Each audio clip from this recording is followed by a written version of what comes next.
Hello, everybody, and welcome to Anfield, where Liverpool have just beaten Brighton and Hove Albion to go top of the Premier League table. This is the post-match podcast with me, Theo, Squires. Joining me today, as always, it's only Matt Addison. Now, before we start, we have to have a quick word for our sponsors, NordVPN. They are brilliant for us here because we've had a little bit of technical difficulties before going on air, connection playing up and whatnot. So once again, they've come to the rescue and bailed us out. So hopefully you can hear us. Hopefully you can see the picture nice and clear. They've also helped out with doing the Facebook Lives that you might be seeing on our social pages, where we're showing you Klopp celebrations after the game and the players warming up. So thanks again to the sponsors. Reminder, we are also live on Facebook and on YouTube, so get your comments in. I appreciate that the Man City Arsenal game kicks off in 10 minutes, so your attention could soon be elsewhere. But we'll have a nice little natter about Liverpool before that game kicks off, won't we? And Matt, where to start? Liverpool, they had to make hard work for it, but they got the job done. You're wondering where the goal was going to come on. They were knocking on the door, and it's another case of Liverpool grind it out in the end. Yeah, Liverpool coming from behind again, which we've seen a few times this season. I think they were the deserved winners across the course of it. I think they deserve a lot of credit for the patience and the build-up. The winning goal, I think, is a classic example of that, really. It's a couple of really good passes, a cool, calm finish. It would have been easy, I think, to get drawn into a bit of a basketball match, and we have seen that with Brighton in the past here. I think it was Roberto De Zerbi's first game, wasn't it, where he came here and it was 3 each. So it could have easily been that. It wasn't. I think Liverpool were very sensible, kept the patient play. There was a few things that the referee probably didn't help in terms of the frustrations. There were moments where the crowd were a little bit edgy, and obviously at the end, when it's only one goal in it was a little bit nervy. But I think that was a really, really solid performance from Liverpool. There was a couple of outstanding players. They obviously didn't start in the way that they would have wanted to, but Danny Welbeck doesn't score a goal like that every week. He does seem to when he comes to Anfield, but generally speaking. But yeah, I think it was a really good performance, and it just sets up the game that comes at half past. Man City against Arsenal. The rest of this season, the last 9 games now are huge, and Liverpool have to keep winning. They have to keep doing this, but you look at the fixtures that they've got left. There are some tricky games, but I think Brighton is right up there. When they play like they do today, I thought Brighton were really, really good, but Liverpool just, in the end, a level above and showed that class. I don't know about you, but I'm not sure I've got the energy left to do that for another 9 games. We've had it a few games in recent weeks where Liverpool have had to stumble over the line, looking in control, but you just want them to absolutely annihilate a team, and we've not seen that for a while.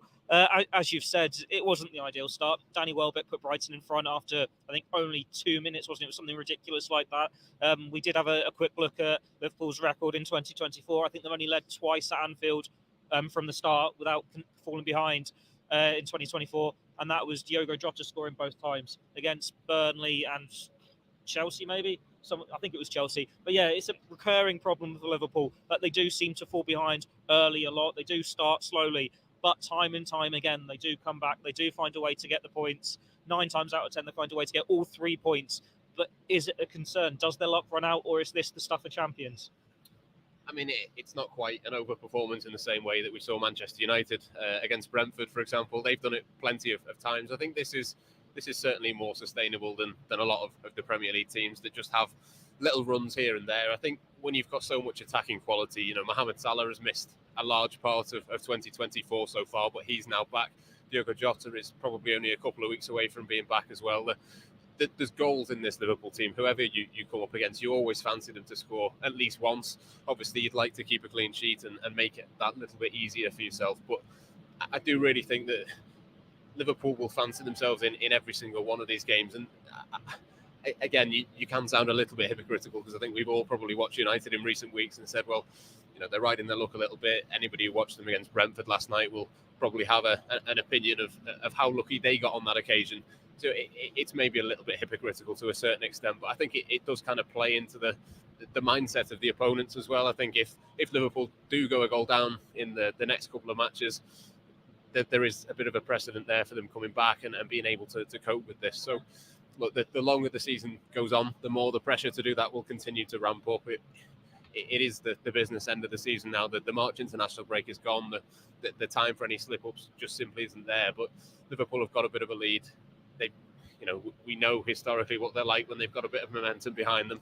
they haven't always, when they've been going head-to-head with Manchester City, had that lead to hold on to. It's kind of been hoping that City will drop points. At least this time around, it is a case of do your own job, and Liverpool will go there and win. And I think it's the perfect position that you almost dreamt about at the start of the season. So to kind of to say it in any other way now, I think would just be hypocritical in itself. So it's one of those, really. I think Liverpool will keep going. I don't see a scenario where Liverpool don't continue to create chances. The quality of forwards that they've got, you'd always fancy them to win any game. So it's not a worry for me until it's a worry. How quickly that will happen, who knows? But 9 games left. I think you've really got to fancy Liverpool to continue to string these results together. There's a couple of individual performances I do want to pick out. I'm going to start with the match winner, Mohamed Salah. We know he's not gone away with Egypt for the international break. He's come back from that hamstring injury a few weeks ago, and he looks a bit rusty at times. There are a couple of shots where he's not hit it quite cleanly. It's gone straight at the keeper, and you're feeling for most of that game it's not going to be his day. But then he's the one who finds the space in the box, who rolls into the corner, so cool, so composed there.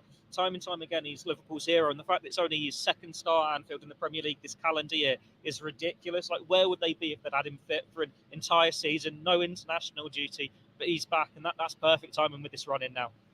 Yeah, and there's others going to be back as well. We didn't see a huge amount of Ryan Gravenberch, but he's back. Ibrahim Konate wasn't able to start, but he was on the bench, and I think we're going to see him. It suddenly feels now at the perfect time that Liverpool have got a few options in a few different areas. I mean, I thought Jarell Quansah was excellent. I don't think any of us have got any worries now when you see him on the team sheet, and Konate, we know the injury record that he's got and how Liverpool have got to be particularly careful with him. But I think in all areas now, whether it's Salah coming back, whether it's Szoboszlai now is back into full fitness and full sharpness. Although he was really good, obviously plays a huge part in the winning goal with the pass into Mac Allister. I think there's just players all over the pitch really now. That there's a level of depth there. Liverpool will obviously hope that Andy Robertson can come back as quickly as possible. But again, Joe Gomez was pretty good there today. It wasn't his best performance in the world, but it was a solid enough showing defensively, I think, and did a decent enough job going forward as well. So it's not just Salah is back. It's not just one or two things. I think collectively it feels like things can change very quickly, of course, but it feels like Liverpool for the last stretch of the season should have a few different options. And I think for all of those players, they're all kind of in rhythm now. You think of Jarell Quansah, he's played enough football. Kelleher certainly. There was a really good save where he got down, to his left, I think it was, where he pushes it around the post.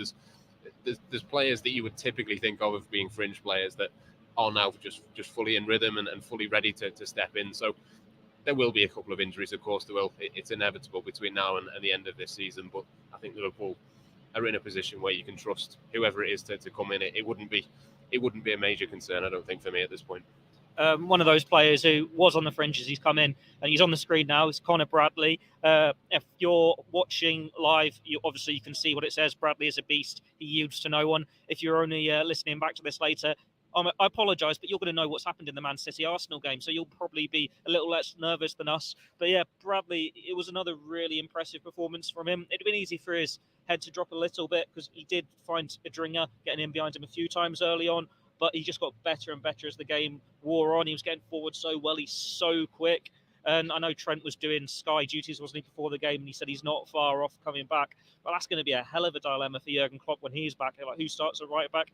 And it's not as though you can just put Trent in midfield now, because that trio of Endo, Szoboszlai and Mac Allister is superb. But yeah, a word on Bradley there. He was great again, wasn't he? Yeah, he was excellent. Again, I would echo your thoughts really in terms of he started slowly. I think Brighton probably targeted the space in behind him and tried to get the ball down there, but probably from 10 or 15 minutes at the absolute maximum onwards, he didn't really, give anything away. He was snapping into tackles. I think Adingra is a really, really good player. He's really, really fast as well. I think, for Bradley and for Quansah to have the speed and the kind of foresight in certain moments to step across and get that timing right, I think was really impressive from both of them as well. But I suppose you'd put him in the same category as Quansah, wouldn't you? If he's on the team sheet, you're absolutely fine with that. And I think he's played so well since he's come into the team that I think there is, a genuine conversation about Trent to be had at some point. I'm sure that will be for the new manager rather than for Jurgen Klopp. But yeah, it's exciting for both of those players. I think they're going to play a huge part inevitably in Liverpool's future.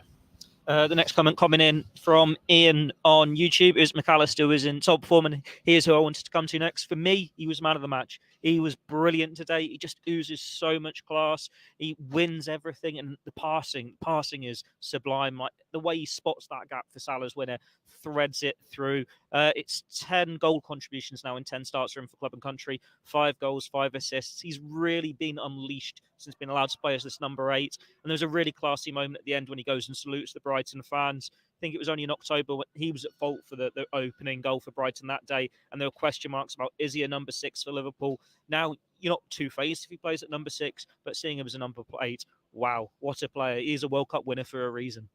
Yeah, he was sensational, wasn't he? I think wherever you play him in that midfield, he offers that balance and the control. He's clearly very creative, as you mentioned. The goals and the assists are starting to come now from him, which I think is important if you're going to play in that attacking midfield position. It's the same for Szoboszlai. I think both of those positions. Curtis Jones has stepped up a little bit this season as well. I think there's more to come from each of them in that regard, but it's just that control, isn't it? The quality that he's got in the middle of the pitch. Everything's calm around him. He isn't the biggest, he's not the most physical, but he knows where to put his body just to put it in the right place and nick the ball back or set up a counter-attack. He's just really, really clever. I think he, when he gets fouled, I can't remember who it is that clatters into him and gets the booking, but I think that's a good example of where he's a split second ahead of everybody else. He's got his body in the right position.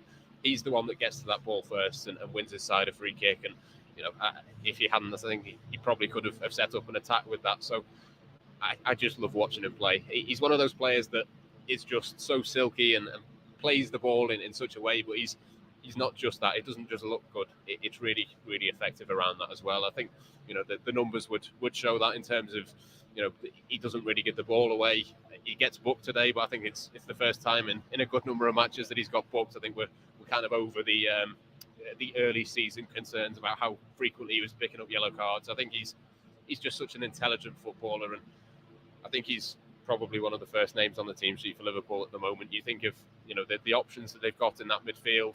I'm sure if Ryan Gravenberch was watching on for the majority of this match before he came on, he's probably wondering where his next minutes come from, because Mac Allister, superb. I thought Endo was pretty good again at number 6. Szoboszlai, I think that was probably his best game for a while, and Harvey Elliott as well has been superb. So Liverpool have got so many options in that midfield that it can only be a good thing. And if you're someone like Alexis Mac Allister, where you can play as a 6 and as an 8, again, that can only be a good thing for him moving forward. So I think he does prefer playing further forward. You can see why. But I'd be just as comfortable really with him in either of those positions. He's just so good. He can basically play anywhere, can't he? Now, Mac Allister, he's a player that he reminds me a bit of Alonso in terms of he's not the quickest, he's so intelligent, and you're just watching a world-class footballer grab that stage and show everyone how good he is. But mentioning Alonso, we can't really not look at the managerial situation. We all know what's happened this week with Xabi Alonso deciding to stay put at Leverkusen. I think they've gone 13 points up at the Bundesliga this weekend, isn't it? But we can't really be bothered about that too much. It's now, well, who is the next candidate to replace Jurgen Klopp? We think Ruben Amorim, Sporting Lisbon manager, he's the favourite. But man, in the opposing dugout today, Roberto De Zerbi, he's a leading candidate as well. I think last year, if you were saying that, he'd be the one everyone would want. You'd all be excited about him. But because we're more familiar with him now, he's not quite as glamorous, is he? But Brighton, they played really well today. They've been a bit hit and miss this season. They've struggled with injuries. And that was always going to happen with Europa League football to contend with. But what could we learn from De Zerbi's side today? How they set up? Were you impressed with how he got his side here and how they were so close to coming away from Anfield with a draw when it was a Liverpool side so much better than the ones he's faced in the past? Yeah, and they've got a good few injuries as well. They've got a couple of key players. I think Solly March was excellent at Anfield last season. He's been out injured. Karim Matoma, obviously one of their best players last season, has spent a fair bit of time on the treatment table this time around. So to be able to come and play like that, I thought they have a distinct style, don't they? They try and tempt you in with the little passes around the goalkeeper and inside their own box. And they're just such a well-drilled side. And I think we all admired them when it was Graham Potter and when they were, first coming up to the Premier League. But I do think Roberto De Zerbi deserves a lot of credit really for taking them up another level again. They've got a good group of players there, but he's getting more out of them than what he should be. He's overperforming, I think, in terms of the league relative to being in Europe as well. The injuries they've got, they don't have a squad of the level that you would think you would need to go and compete on all fronts. So I've been surprised, to be honest, that he hasn't been spoken about a little bit more in terms of the Liverpool job. I'm sure, there will be, other big teams who are taking a look at him as well. I think Sky Germany have reported that, he might be an alternative to Alonso for Bayern Munich as well. I think there will be a lot of teams taking a look at him. And as I say, I'm surprised that, more people have not been able to talk about him as being one of the favourites. I think he probably isn't the number one. I think Ruben Amorim would make a lot of sense for Liverpool for a number of different reasons, but I do think De Zerbi is definitely worthy in terms of the conversation, whether it's Liverpool, whether it's somewhere else. I think it's probably inevitable that sooner rather than later he will move away from Brighton, because imagine what he could do with a higher level of squad. Imagine the sort of exuberance that he has on the touchline. You saw he was almost on the pitch for most of the game. He was so excited and jumping up and down. I think there is definitely a real top manager in the making there, and we know that Brighton have done that plenty of times before. They spot things that other people don't, and but they weren't the only club to go in for him. But I think you can see that the work that he's done, he deserves a lot more praise, and I can only assume it is that familiarity. If he was doing what he was doing with Brighton, but he was doing it in, I don't know, Italy with Roma, for example, I think people would talk about him and look at him in a completely different way. So, look, he's not my number one choice, but I think he's probably in the top 2 or 3, certainly, in terms of what Liverpool do in the summer.